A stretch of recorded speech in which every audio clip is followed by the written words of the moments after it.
मोहब्बत की सी मिट्टी को हिंदुस्तान कहते हैं, हिंदुस्तान कहते हैं।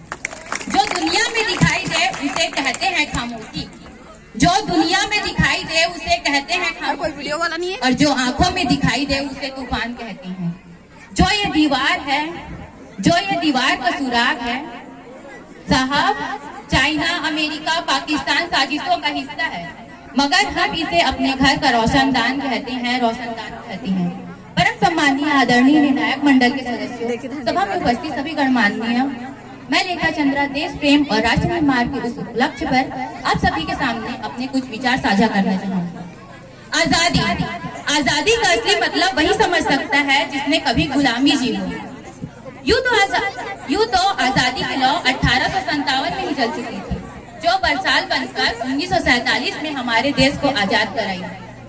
प्राचीन, मध्यकालीन और वर्तमान भारत के उदाहरणों से स्पष्ट करना चाहूंगी कि जब हम फिरंगियों के फेरे में फंस चुके थे तो रंगदे बसंती चोला की एक आवाज पर टोलों के टोले उमड़ाते थे और वंदे भारत के, वंदे मातरम के एक नारों पर अंग्रेजी शासकों की जड़ें हिल जाती थी।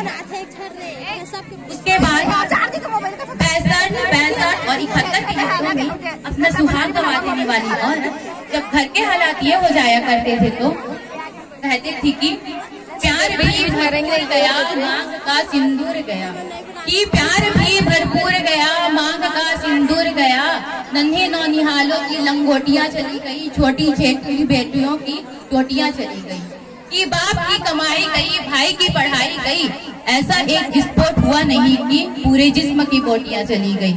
और आज आपके लिए तो एक आदमी मरा है, पर साहब हमारे घर की तो रोटियां चली गई, हमारे घर की तो रोटियां चली गई। वाले हालात ये हो जाने के बावजूद भी एक माँ अपने बच्चे को सरहद पर दुश्मनों की और उसे पत्र लिखा करके भेजा करती थी कि अम्मा ने पत्र लिखा है बड़ी हिचाव से, कि अम्मा ने पत्र लिखा है बड़ी हिचाव से, पुत्र मेरे ना घबरा जाना, एक इंच भी पीछे न हटना, चाहे इंच इंच बचाना, चाहे इंच इंच बचाना। इस तरह पूरा परिवार अपनी देशभक्ति साबित कर रहा होता था।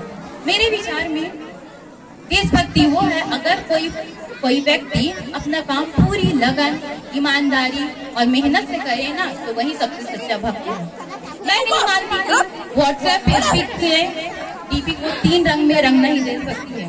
और अगर आप कहेंगे कि साल में 2 बार हाथ में तिरंगा लेना देशभक्ति है, तो मैं आपसे पूछना चाहूंगी कि फुटपाथ में रहने वाला वो बच्चा ट्रैफिक की छांव में नंगे पांव में जब तिरंगा बेच रहा होता है, तो क्या आप इसे उसकी देशभक्ति कहेंगे?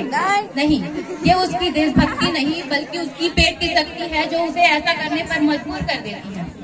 ना मस्जिद को जानते हैं ना शिवालों को जानते हैं, ना मस्जिद को जानते हैं ना शिवालों को जानते हैं, जो पेट के भूखे होते हैं वो सिर्फ निवालों को जानते हैं, वो सिर्फ निवालों को जानते हैं।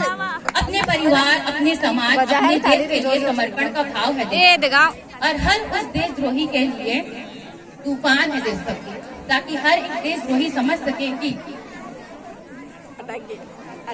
ताकि हर एक देशद्रोही समझ सके कि